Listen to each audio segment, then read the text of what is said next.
For not saying that you could also have said I was your patient. And on occasion, even when I was younger, you said I had an ugly heart that I needed to straighten out. Kula, I love you. I'm glad to see you. Thank you. Thank you, Drew and Nancy and Dean and Mary and all the Kumpuris family. Ed Drilling, thank you for co-sponsoring this. Attorney General McDaniel, Mayor Stodola, City Manager Moore, Dean Rutherford. I love saying Dean Rutherford. President Sugg. Thank you all. This crowd is full of my friends, but I have to say I'm especially grateful to Judge Valines that you're here, General Clark and Gert Mack and Donna McClarty. And Margaret Clark, thank you for coming to the house your husband built. I'm glad to see you.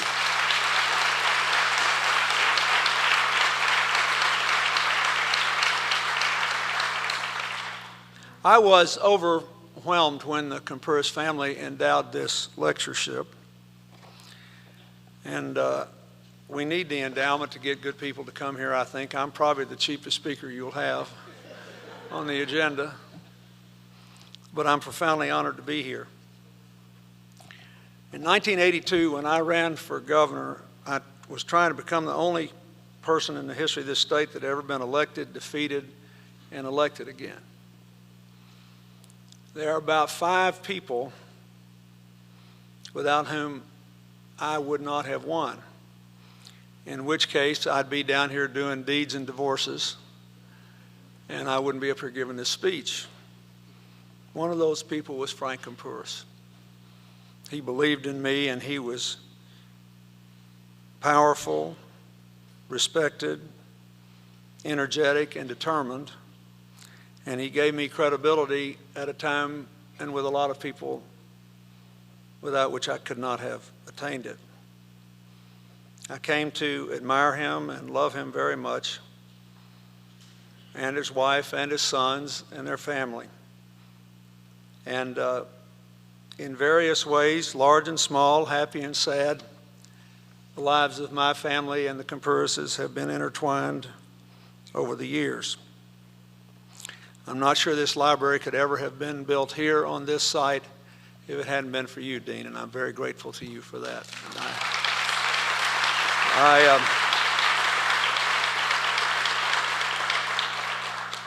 So I will try to do honor tonight to the memory of a man whom I respected, a passionate man with a big mind.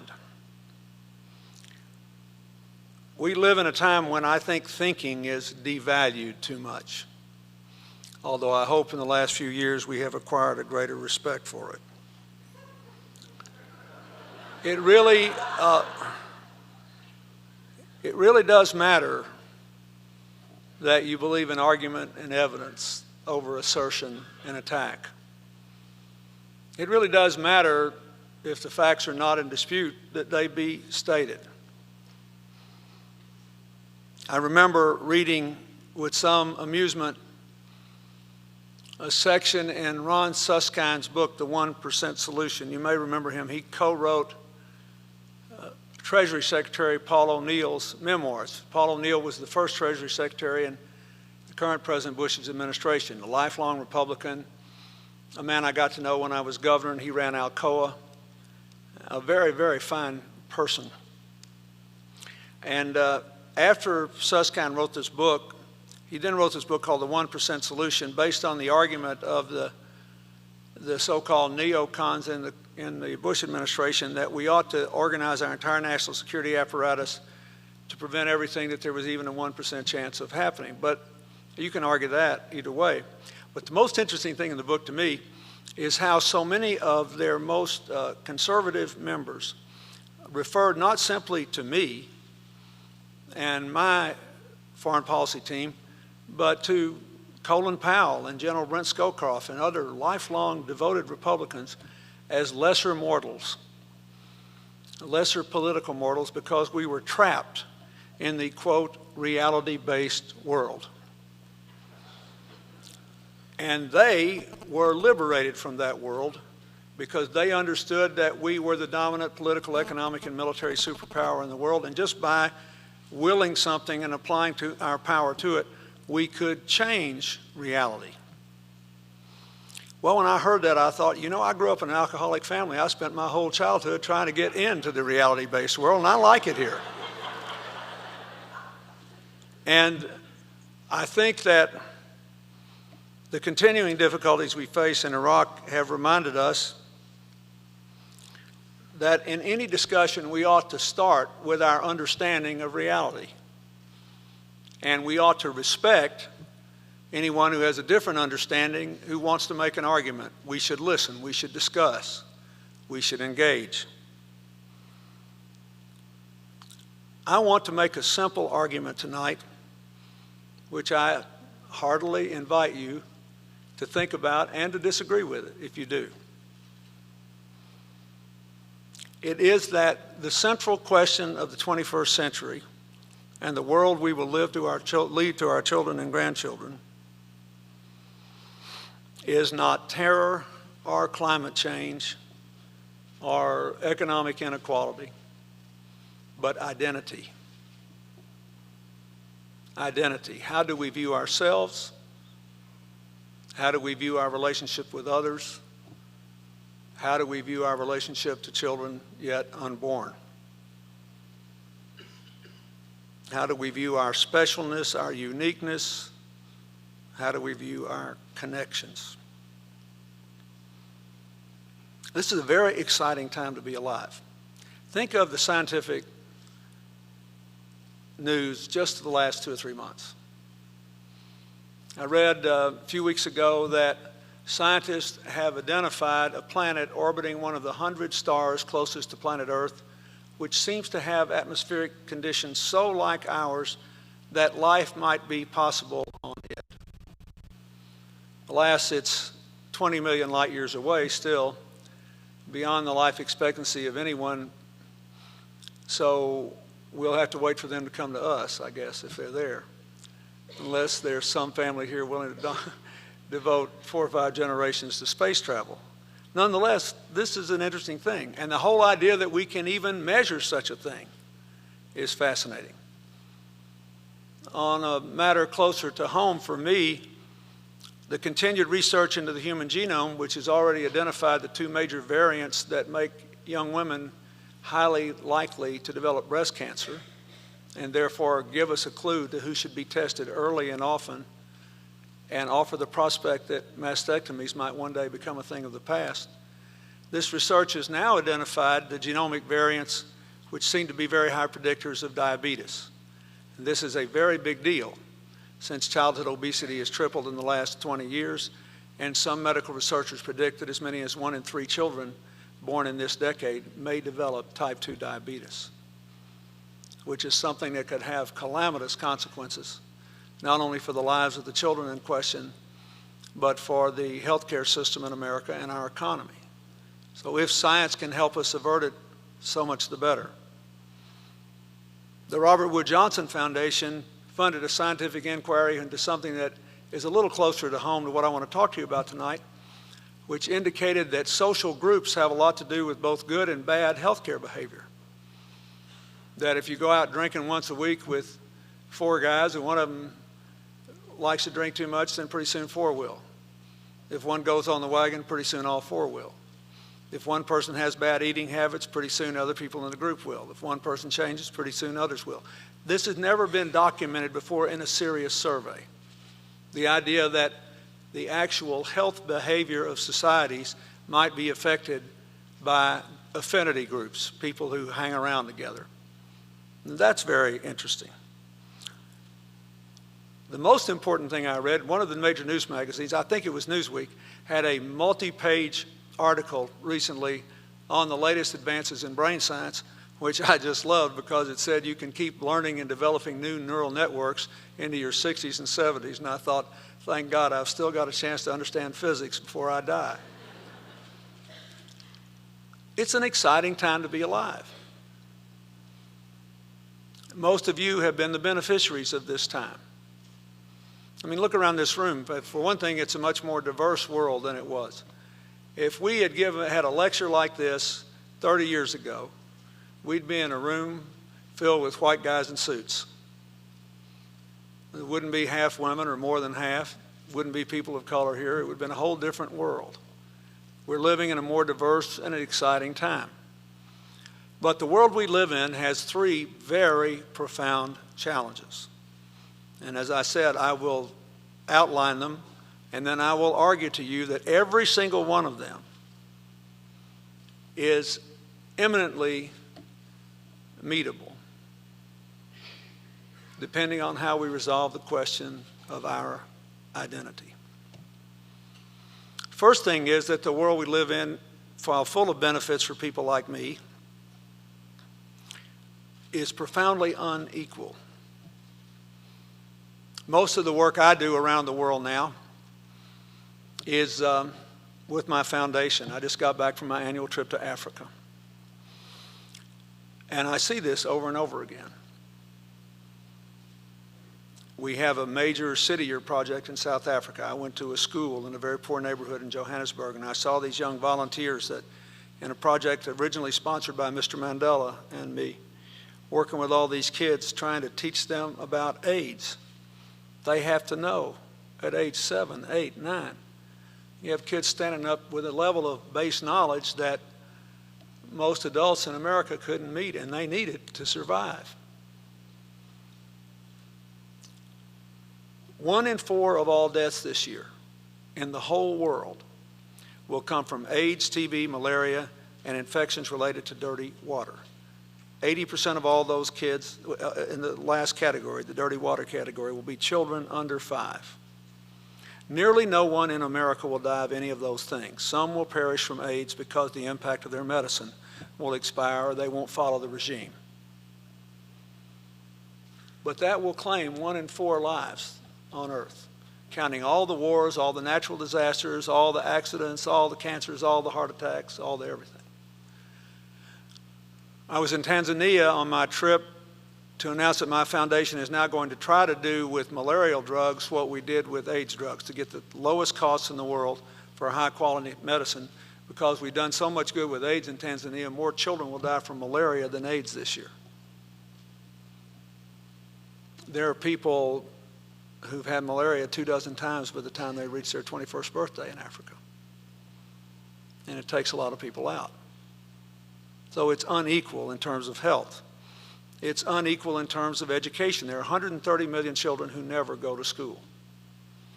There are 9 million plus kids who have been displaced by conflicts like the ones in Darfur, who can't get to a school.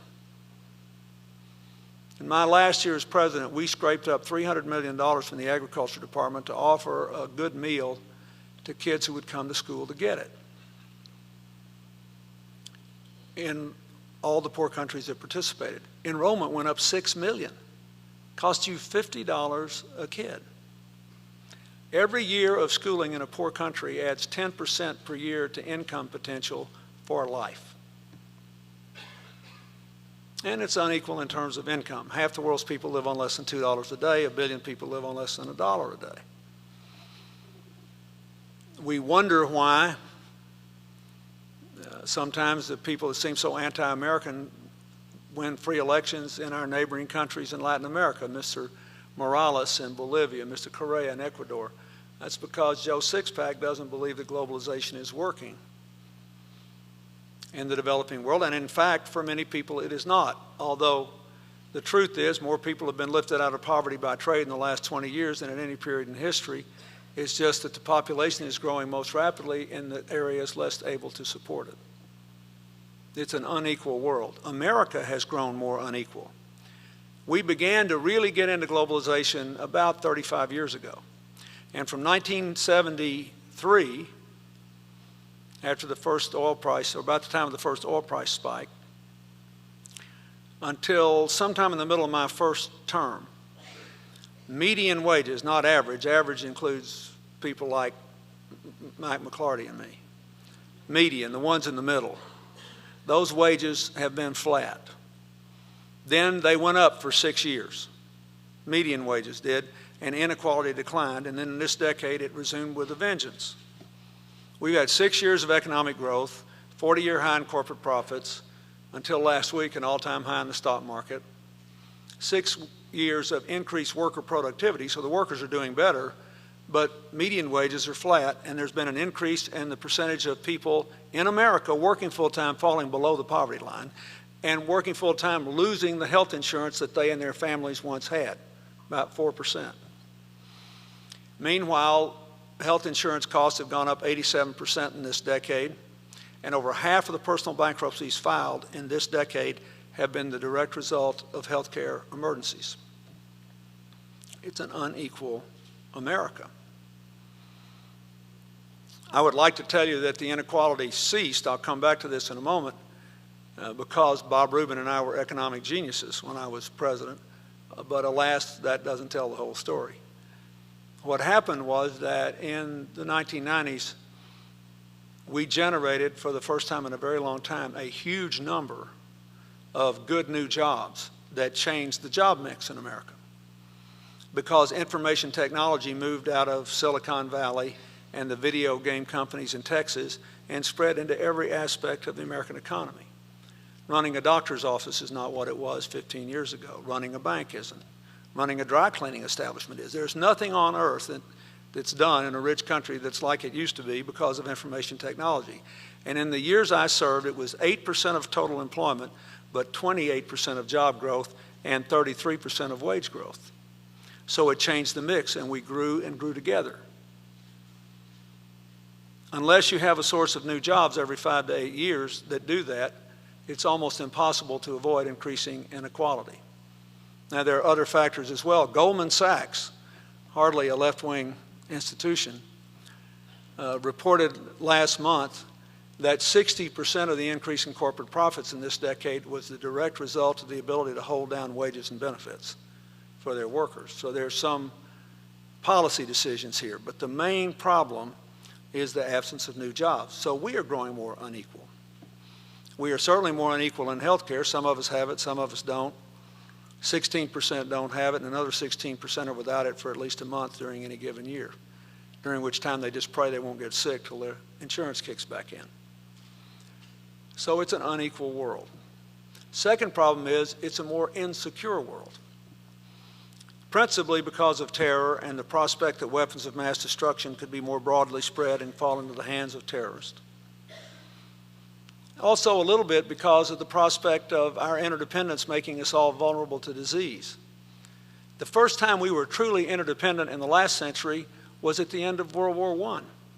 And in 3 great rolling waves, something called the Spanish influenza, which really started on an army base in Kansas, killed somewhere between 25 and 50 million people because people from all over the world were bumping up against each other as we do regularly every day now. That's why we worry about the avian influenza. It has a 60% mortality rate in people, and there's no known vaccine or cure. As you might imagine, I'm home alone a lot now, and so I watch the evening news, something I didn't do when I was president. And in the last few months, I have seen stories about chickens in Romania, Indonesia, and India, and I have learned that those chickens were killed by public health authorities, and so was every other chicken within a 3 square kilometer area because they had avian influenza, and that's a very good story. Competing on the evening news with a local crime story and whether Britney Spears' hair's grown out yet. But it's a very good story because it shows that the public health authorities understand that our interdependence makes us vulnerable, insecure in the face of diseases for which there is no cure, which are highly communicable. But the big problem is terror and the prospect that terrorists could get weapons of mass destruction. Now, I want to say something about that. Ask yourself why we're all worried about it. I think it is going to be very, very difficult for the 21st century to claim as many lives to violence, political violence, as the 20th century did. You had at least 12 million people killed in World War I, probably 20 million in World War II, 20 million in the purges in the former Soviet Union, 2 between the wars, 1 after. What are we up to, 52? Then there were 6 million Jews in the Holocaust and at least 1 million others. We're almost at 60. Then there were 3 million in the Nigerian Civil War, 800,000 in the genocide in Rwanda, 2 million under the Khmer Rouge in Cambodia, an unknown number, but certainly in the millions, who perished in the Chinese Cultural Revolution. And I haven't mentioned scads of other problems, not to mention the Korean War and the Vietnam War, which claimed lives in the millions. So we're going to have to really get after it to see 100 million lives lost to terror. The difference is we all think we could be one of the victims, so that we are victimized even if we are not immediately at risk. You can give yourself a test on this. Remember a few months ago when the story came out that there was a terrorist in London who wanted to put an explosive chemical into a baby bottle, disguise it as infant formula, and evade the airport metal detectors. When you read that story, how many of you felt a little tingle run up and down your spine? I did, mostly because of Chelsea, because Chelsea has to fly around a lot in her work. So we have to worry about this. We feel a sense of vulnerability. And the final problem with the world is that it is unsustainable under present circumstances because of global warming and because of something that I think will hit us first that's not as discussed as much, and that is the depletion of resources fundamental to any social and economic advance. We are destroying plant and animal species at the most rapid rate in human history, according to the great Harvard biologist E.O. Wilson. We're losing trees and topsoil. In the last decade, the only places in the world that dramatically increased grain production were Brazil and Argentina, where they still have more than 20 feet of topsoil. A substantial minority, but a substantial and serious minority of petroleum geologists think we've only got 40 to 50 years of oil left. And when you think about it, the optimists say, no, we've got 100 years left. The oldest city on earth by carbon dating is Jericho in the Holy Land, 10,000 years old. So if we have 100 years left, that's 1% of all civilized life. We got to get after it. So you have these resource depletion issues that I see as I travel around the world. I spend a lot of time trying to help people restore their natural resources. There are 1 billion people today that don't ever get a clean glass of water. And it's very hard to develop a poor country unless they have some access to clean water, not just to drink, but for other purposes as well. So, why am I so optimistic? Because there is an answer to each of these, all of which are related. We know, for example, how to deal with inequality. We know what it would cost to have a full-fledged effort against AIDS, TB, and malaria, infections related to dirty water, maternal and child health care. And it's pretty inexpensive. We know what it would cost to put the 130 million kids in the world in school. We know what it would cost to do economic development work and help poor people work themselves out of poverty, which aid doesn't work. You have to give people the tools to work themselves out of poverty. The Nobel Prize last year went to Muhammad Yunus from Bangladesh, a man for whom I campaigned relentlessly for 14 years to get the Nobel Prize. Yunus told me after he gave his speech that a guy from the Nobel Committee came up to him and said, maybe Bill Clinton will quit calling us now. But I want you to know why. Muhammad Yunus, 32 years ago, founded the Grameen Bank. They have made 7 million plus loans, 97% to village women, almost 99% of which were repaid. They even loaned money to beggars in the street to expand their businesses. And over 60% of them have already been repaid. But the most important statistic is this. In a country which started out with a per capita income of under $1 a day, 58% of the people use their loans to lift themselves above the international poverty line. That is a staggering statistic. 58%. We know how to do this, and it's not expensive. All the pursuit of these objectives are all summarized in the United Nations Millennium Development Goals. We could, if only the rich countries in the world contributed to meeting those goals, we would pay about 35% of the total, and it would cost us about $40 billion a year. Sounds like a lot of money, but consider The budget is $2.8 trillion. The defense budget's about $500 billion. We've already spent over $500 billion in Iraq. We've already spent over $100 billion in Afghanistan. Now, whether you support or oppose our policies, I support one and oppose the other, but that's irrelevant. It's expensive. The most expensive thing you can do in the modern world is go to war. Sometimes you have to do it, but it costs a lot of money. We spent $500 billion in Iraq on 25 million people. And even if you add in all the countries around and say, oh no, I'm stabilizing the region, or destabilizing, as the case may be, that's not many people. When for $44 billion a year, you could help 2 billion people. This is cheap, and we know how to do it. In America, we know how to do it. But it requires us to deal with the energy issue. The reason that we have seen a big, dramatic increase in inequality in this decade, there are lots of political reasons, and I have my policy differences with the Bush administration, but the principal difference is we have not found this decade's source of good new jobs. The average new job in this decade pays 20% less than the average job which has been lost. The reason we have not found it is that we have walked away from the bird's nest on the ground, a serious commitment to a clean, independent, maximally efficient energy future, which would help our national security, combat climate change, and give us the greatest economic mobilization this country had since we got together for World War II. And you do not have to take my word for this. Here is my evidence. Tiny Denmark is governed by a center-right coalition. They're very free market oriented, even though their taxes are higher than ours. Their unemployment rate is about what ours is. But unlike America, their wages are rising and inequality is decreasing. Why? Because they've grown their economy 50% while increasing their energy use 0. Meanwhile, they reduced their greenhouse gases by producing 22% of electricity from wind, the highest in the world. You say, oh, they're too small, it doesn't count. So take Great Britain, the European economy, most like ours. When I was trying to get a deal on the Kyoto Protocol on climate change to limit carbon emissions, I sent Al Gore over there at the last minute. We talked on the phone. We finally made a deal. And I wasn't very happy with it, but it was the best we could do. The Senate voted against it 95-0 before I even sent it to them. And even before President Bush had a chance to throw it in the trash can. And they said it would end free enterprise as we know it. It would be absolutely the end of the American economy and the end of our way of life, and it was horrible.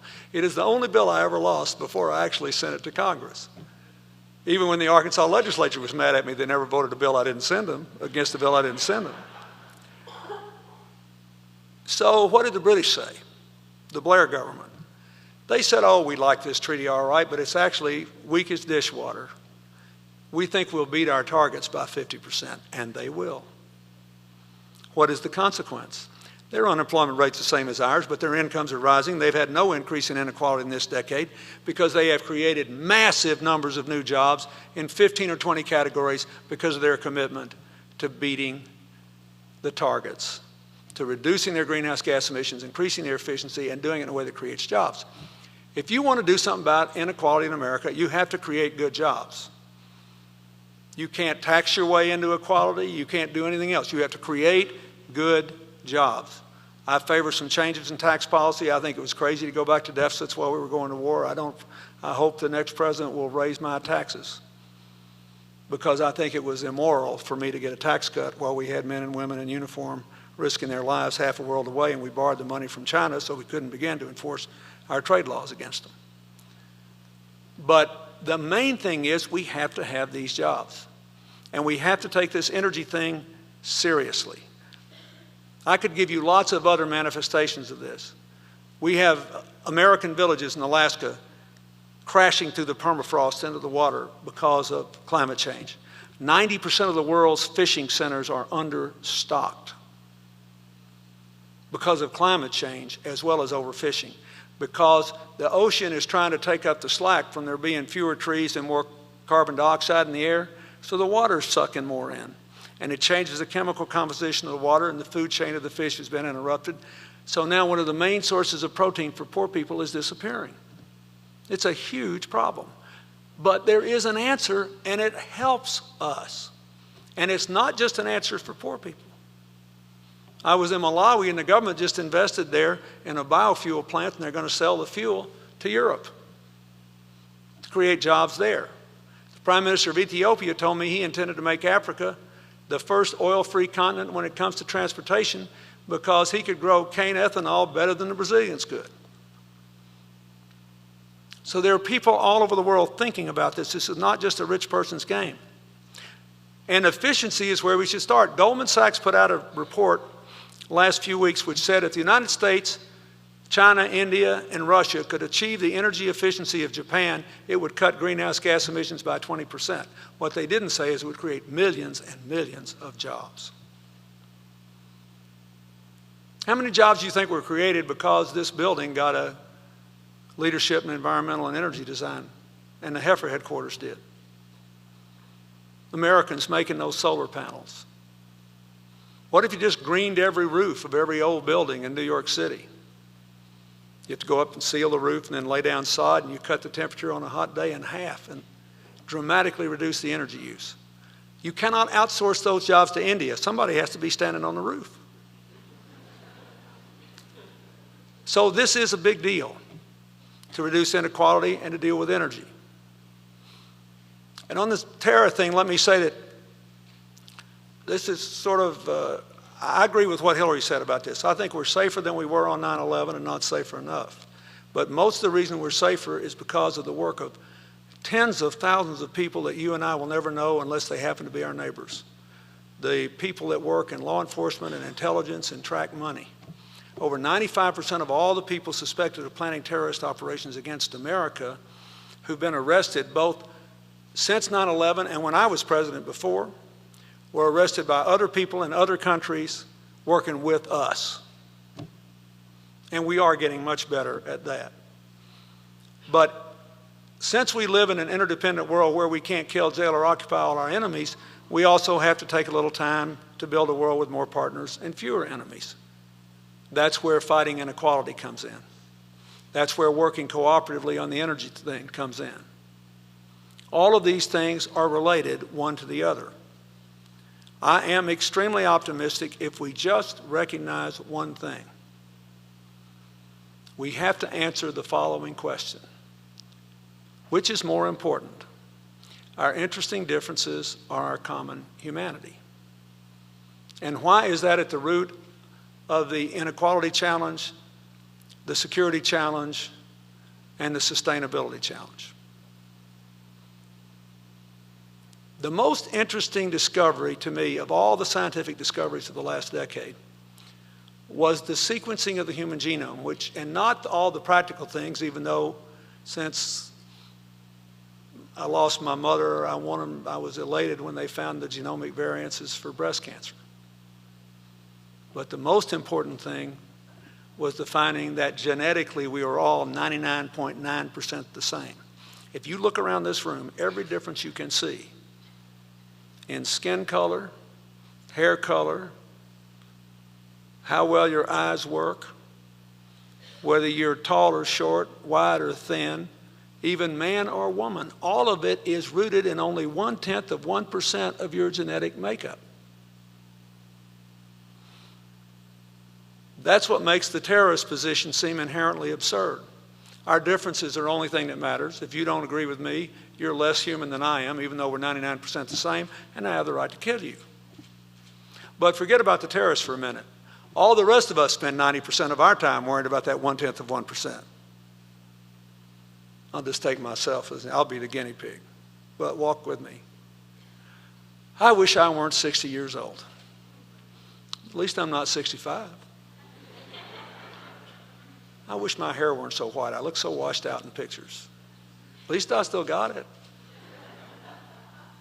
That's the way we all think, right? We spend 90% of our lives obsessing about things that are rooted in 0.1% of our genetic makeup. It's not all bad. These big brains we all have, the thing that makes us interesting and different is the application of these big brains to that 0.1%.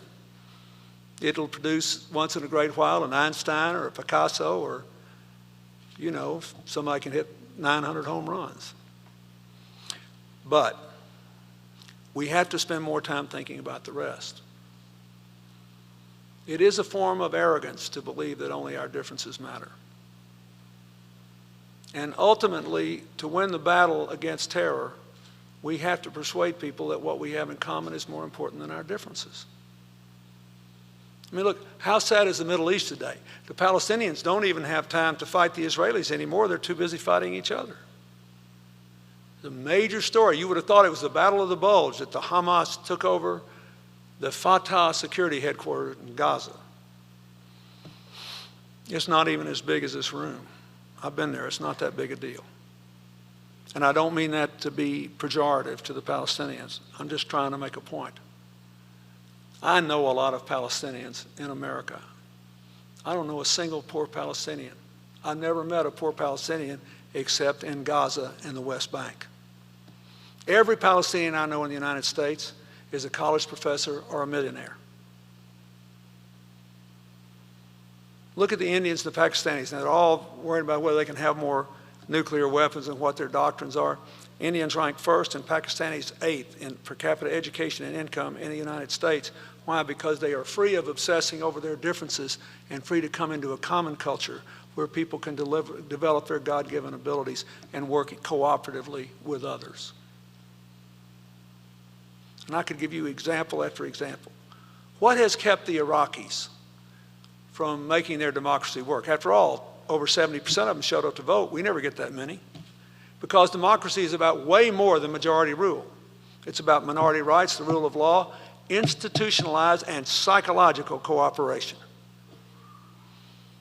And they're still in the shooting phase because the Sunni and the Shia think their differences are more important than what they have in common. And then within the groups, there are differences by tribe or armed group that they think are more different. And they think they can get what they want at the end of a gun instead of through politics. But it's all a question of identity. How in God's name, in the face of all this evidence, can people still be in denial about climate change? Because it'll require us to change some of our habits. But do you really want to run the risk of leaving our children a planet that's uninhabitable? Warren Buffett had the greatest capturing of this I ever heard. He said, all these people that say we shouldn't act on climate change remind me of people that get on a spaceship and they're on their way to the moon, and when they get right out of the Earth's atmosphere, somebody says, we're going to run out of fuel somewhere between 10,000 and 100,000 miles from here. I'd turn back right now. And you got people that are actually saying, well, let's go for 35,000. It doesn't make any sense. If we're thinking about our children and our grandchildren, and our identity is all caught up in the continuation of our species, it's obvious what we would do. You know, there are even kinds of ants, species of ants, where they're being chased, some will decide to sacrifice themselves so that the whole herd can get away. They'll run up on a grass blade so the person that's trying to prey, the animal that's trying to prey on them, can find them so all the rest can get away. We would, and by the way, nobody has to sacrifice anything. All we got to do is reorganize ourselves. But I want you to think about this. That too is a question of identity. The terrorists are driven by identity. We have to build a sense of community where everybody's got an opportunity, everyone has a responsibility for the success of our enterprise, and there is a genuine sense of belonging. The most tragic example of the absence of this I've seen recently were when those doctors in the United Kingdom who were supposed to be spending their lives saving lives tried to set off 3 car bombs and did set off one, and just by the grace of God, nobody else got killed. Whatever could possess a doctor trained to save lives to believe that they ought to set off a car bomb and maybe kill on one day more people than they had saved in their entire careers? The idea of difference Even though they lived in the United Kingdom, they did not feel they belonged. I ask you to think about that. You know, Africa's got a lot of problems, but they've learned something being the cradle of humanity.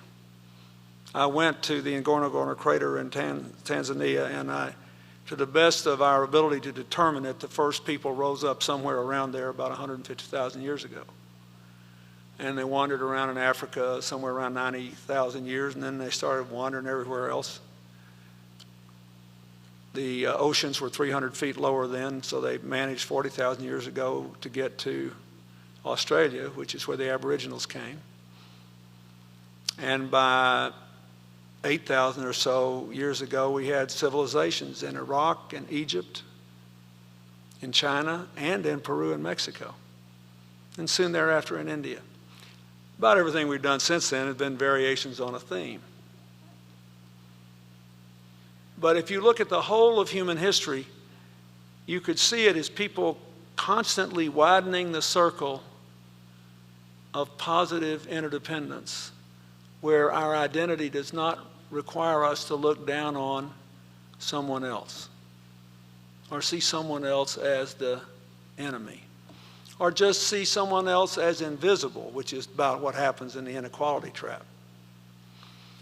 And in one of the countries in which I work, where people walk along hilly trails and nearly nobody ever gets to ride anywhere, when people of different tribes meet each other and somebody says, hello, good morning, how are you? The response is not, I'm fine, how are you? The response translated in English is this: I see you. Think about what that means. I see you. Think about how empowering that is. Just to say it means, I think, we have something in common. You matter. You are somebody. Think about all the people we never see every day. We clear out of here tonight and we go in there and start our reception, and we all start telling each other stories because we're all part of the same crowd. Somebody's going to have to come here and clean all this up. A lot of people who do that kind of work think nobody ever sees them. And that sort of feeling that you are not seen, you do not count, and your aspirations are for nothing breeds the kind of alienation that drives people apart. It is a question of identity. Now let's tell you one last story. One of the greatest experiences I've had since I left the White House is working with former President Bush on the Katrina project and the tsunami project. And it's been great on a lot of levels because it's helped to spread the identity thing around, because a lot of people like seeing us work together since we ran against each other, and it makes them feel better. It makes me feel better. But after we had such a good time working for the UN, we both got roped into doing it some more, and he was asked by the previous Secretary General to coordinate the long-term response in Pakistan after the earthquake, and I was asked to help in the tsunami-affected countries, and I did it for 2 years. And one of the things I had to do was to go back to Indonesia, which was by far the hardest hit, in Aceh, and go into all these refugee camps where people were living in sweltering heat in tents. And it was miserable. And I had to go listen to them beef, because it's just like New Orleans. And when you have a terrible disaster, the hardest thing to do is get people back in housing. After Andrew in Florida, it took us over a year to get everybody back in. So I showed up to do my job, this refugee camp, 40,000 people. And every camp had elected a leader. So I was met by the camp leader, all people displaced, and his wife and his son. And I had this nice interpreter with me. So I shook hands with the man and his wife. They were smiling, and I looked at the son, and that child was the most beautiful child I think I ever saw in my life. And I literally gasped when I looked at this boy, about 9 years old. And I said to my young interpreter, I said, I don't know that I've ever seen a more beautiful child. And the woman said, yes, he is very beautiful. And before the tsunami, he had 9 brothers and sisters. They're all gone. And Those people liked America because when they were flat on their back, we were there trying to help them. They saw helicopters dropping food and medicine. And when something terrible like that happens to you, you just want to be alive again. You want to be treated like a human being again. You want to feel like a human being again. There was no religious difference. There was no political difference. There was no nothing. But anyway, the lady and her son left. And so here's this guy's lost 9 of his 10 kids, trotting me around the camp. He's got a smile on his face. He never said a word about it. And all he did was take me to people who could tell me what the problems were so he could do his job and hopefully I could do mine. We go through the whole deal. Last stop is the health clinic, where they were treating kids for bad colds and doing all the stuff you do in a health clinic in a tent city. So I look up, and here's the mother, again, who's lost 9 of her kids, holding a 3-day-old baby. I hesitate to say it's going to get me in trouble. In Indonesian culture, when a woman has a baby, she gets to go to bed for 40 days and be waited on hand and foot. Doesn't get up for 40 days. Then after 40 days, she gets up and they name the kid. So this baby was like 2 or 3 days old. And she said, this is our newest child, and in honor of your visit, we want you to name the child. So I said, do you have a word in your language for new beginning? So they talked to mother and the interpreter looked at me and she said, lucky for you. In our language, the word dawn is a boy's name, not a girl's. The mother says, we will name this boy Dawn, and he will symbolize our new beginning. Now, I'm telling you that story for this reason. You can complicate all these questions all you want, but when you get right down to it, ask yourself this. Should we have to have 250,000 people wiped out in a tsunami and confront a man and his wife who's lost 9 kids, cherish the one they've got left, and have enough guts to hold a newborn baby and name him Dawn, to realize that what we have in common with them is way more important than any of our differences, whether they're economic differences or religious differences or political differences. Differences are good. Arguments are good. They help us see the truth. But as long as we see each other fundamentally as enemies, rather as quick fellow travelers on this planet, we're going to have real trouble dealing with terror, dealing with economic inequality, and dealing with climate change and resource depletion. Once we figure out that what we have in common is way more important than our differences, then we'll figure out a way through all this. Doesn't mean we shouldn't have debates, doesn't mean we shouldn't have arguments. It certainly doesn't mean we don't need the 2-party system in America. What it means is we all have to be trending in the same direction. The people that started this country were smart, really smart. They pledged their lives, their fortunes, their sacred honor to form a more perfect union. That's 18th century English. In 21st century plain English, it means we'll never be perfect, but we can always do better, only if we do it together. And that is what the world needs today. So I will say again, I have 1,000 things I believe should be done to reduce inequality, to reduce insecurity, to make the planet sustainable.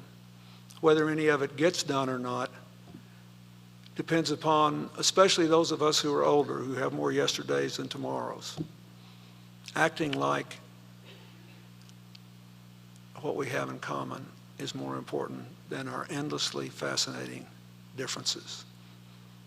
Our sense of identity, that will determine the future of the 21st century. Thank you very much.